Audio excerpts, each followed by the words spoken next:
Hey mga brods sa mga brods, ito, may balita tayo dito sa SMB. Although yes, ito na yung maging official import nila na 6'11" ni si Marcus Lee dito sa San Miguel Beermen. Pero ang SMB, di rin man papahuli sa mga reserve import nila in case lang na hindi mag-work at mag-click ang import na si Marcus Lee ng SMB. Syempre, hindi na ito bago sa SMB. Papalit-palit sila ng import, di ba? Kaya ito, ang kanila magiging reserve import, ito pong 7-footer na si Mo Bamba. So ito, 7-footer na to mga kabrods na former NBA player naman. Marcus Lee, hindi nag-NBA pero itong si Mo Bamba, mga kabrods, recently lang ito. Nag-NBA last year sa Toronto Raptors mga kabrods. Although umabot pa ngayong 2026 yung deal niya dyan. Pero yun nga, nasa Salt Lake City na siya sa NBA G League mga kabrods. Ito, 27 anyos lang. Yung Marcus Lee, 31 years old na pero ito pong si Mo Bamba na former NBA player pa, mga kabrods, 27 lang, napakabata at napakalaki.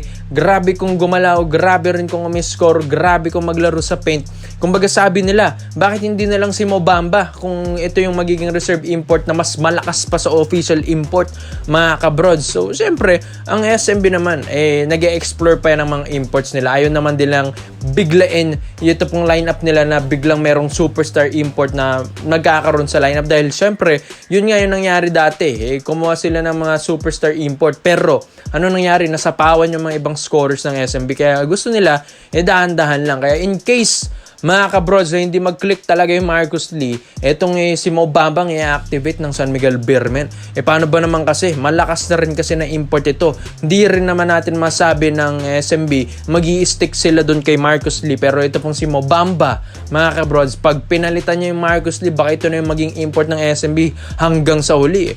Dahil alam din naman natin kung ano yung naibibigay ng performance ng isang Mo Bamba. Dahil mga kabrods, maski sa NBA, kayang pumukol ng 3. Magandang bitaw ng 3, magandang bitaw ng mga jump shot neto, magandang perimeter shot neto, maganda rin ang footwork sa ilalim, magandang hook shot, maganda ay yung paggamit ng pangangatawan. Tapos ito, may katawan pa, mas malapad dito kay Marcus Lee at mas matangkad pa sa official import ng SMB na 6'11" dahil 7-footer nga.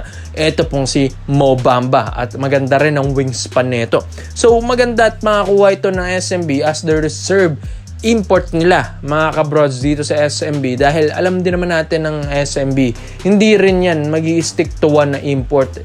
Yes mga kabrods, baka in time palitan nila yung Marcus Lee dahil nakikitaan ko talaga ng future dahil ito pong SMB hindi rin naman sila basta-basta mag-i-stick sa import na kapag puro talo, yun na yun mga kabrods. Dahil alam natin ng SMB, championship pa rin ang gusto nilang kunin ngayong Commissioner's Cup 2026. Kaya ito, si Mo Bamba mga kabrods, siguro kung ito yung mapalitan ng SMB at ito yung ipapalit kay Marcus Lee, baka ito yung may chance talaga na magkaroon ng kampyonato ang SMB. Di naman sa minamaliit ko si Marcus Lee, pero kung gusto talaga nila na magkampiyon, pangdiinan na lineup, pangdiin ng import, dito na sila sa former NBA player na si Mo Bamba, mga kabrods. 7-footer pa at kayang-kaya magdomina sa paint, maski sa outside shooting mga kabrods, maski sa depensa pa dahil kayang-kaya na itong blow mock shots, mag-chase down blocks, and lalong-lalo na't malalaki pa yung mga imports sa mga kalaban natin ngayon dito sa ating paparating na Commissioner's Cup 2026 dahil lang TNT. Maski ang TNT may 7'3", 7'4" silang NBA player na si Bol. Kaya ikaw mga kabrods, tingin nyo ba dapat bang maging reserve import ng SMB? Ito pong si Mo Bamba. Komento mo lang po dito mga kabrods at isa-isa natin yan. Dito naman po tayo sa kabilang balita naman natin mga kabrods. Ito pong Barangay Nebra San Miguel ay ibabalik na nila ito pong kontrata ni Jamie Malonzo. At ito, balak nilang palitan din ito pong si Brownlee at itong ipalit ang 6'10" na si Jalil Okafor, ang former NBA player mga brods. So ito, unahin muna natin ito pong si Jamie Malonzo. Ano bang issue dito kay Jamie? Siyempre alam din naman natin na nakabond pa rin dito sa PBA dahil nga sa paglipat neto doon sa Japan bilig sa Kyoto Hanaris. Pero yun nga, sa kasamang palad, hindi rin natuloy ito pong kontrata dyan ni Jamie Malonzo. Kaya gusto rin niyang bumalik na sana sa PBA. Kaso yung bond pa rin niya, inaandun pa rin. Pero dun nga sa pinakitang performance ni Jamie Malonzo sa SEA Games, kung bakit na gold ang Pinas ay dahil yan sa kanya.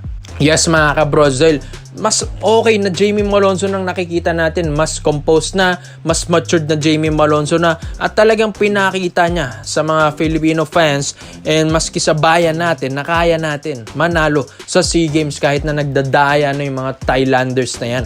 So ito mga kabrods, nakikitaan din nila na ng SBP, maski ang PBA na gusto nilang tulungan si Malonzo mga kabrods, at gusto na rin tumulong ng Ginebra dito dahil nga sa pinakita niyang galing sa bayan natin mga kabrods. Ang Ginebra willing din na ito itapos na ito pong bond na nangyayari ngayon kay Jamie Malonzo, dahil ang Ginebra ngayon ay gusto rin nila at kailangan din nila ng isang Jamie Malonzo. Paano ba naman 6'6 or 6'7" din kasi ito pong si Jamie, tapos paparating na Commissioner's Cup 2026 natin, ang lalaki ng imports na nangyayari ngayon. Ang lalaki, 6'11" Marcus Lee sa SMB, Bol 7'3", tapos sa Ginebra Justin Brownlee lang. So kailangan nila ng merong power forward na malaki. Ang Ginebra mga kabrods na katulad ni Jamie Malonzo, si Jamie lumakas na yan maski nga dun sa Japan B-League, kahit hindi man siya nagamit doon, hindi kasi nila alam paano gamitin yung skills ni Jamie Malonzo Unlike kay Coach Tim Cone, alam na niya paano ilabas yung galing ng isang Jamie Malonzo. So ito pa mga kabrods, 6'10" naman na si Jalil Okafor. Ito, former NBA player na ngayong naglalaro sa Levango Hokkaido sa Japan B-League mga kabrods. Ito, 30 years old lang at balak ng Ginebra na ito yung pwedeng ipalit nila kay Justin Brownlee, dahil binabalak na nga ng Ginebra na si Brownlee ay ililipat yung kontrata niya doon sa Governors Cup 2026. So, ang Commissioner's Cup 2026 import na pwede lang na makakuha, ito nga daw pong si Jalil Okafor. Paano ba naman kasi? Ito pong SMB, naglabas na rin ng import nila. 6'11" Marcus Lee. Parang naiinggit na rin ng Ginebra, di ba?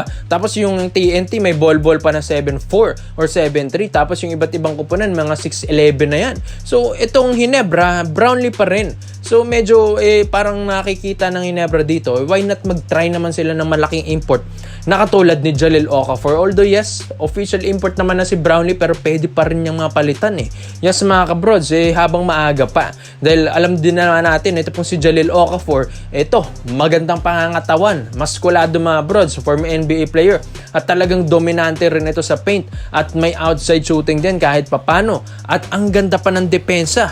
So itong si Jalil Okafor mga kabrods, ito talaga yung magpupunan dito sa Barangay Ginebra sa weaknesses dun sa nangyari sa kanila last season. Ano bang weakness ng Ginebra? Walang depensa sa ilalim at walang dominante sa paint sa ilalim. So si Jalil Okafor, yan nga ang pwedeng maigawa niya dito, dahil kahit mas malalaki pa yung mga imports na nakakalaban na ito sa iba't ibang bansang Pro League mga kabrods, hindi ito nagpapatinag dahil kinagamit niyang kanyang pangangatawan at skill set niya at yung footwork niya sa ilalim at yung galing niya ito sa paint at yung taas na itong tumalon. Kaya nga diba't nag-NBA ito, diba mga kabrods? Kaya ang Ginebra ngayon gustong makuha ang isang Jalil Okafor as their replacement import para kay Justin Brownlee, at pinag-iisipan na ito. Kaya ikaw mga kabrods, Jamie Malonzo plus Jalil Okafor, ito na ba magbabago sa lineup ng Ginebra? Komento mo lang ang opinion mo dito mga brods, iti isa-isa natin yan. Salamat po sa panonood mga brods. This is Phil Basketball Trade-Offs, yan lang.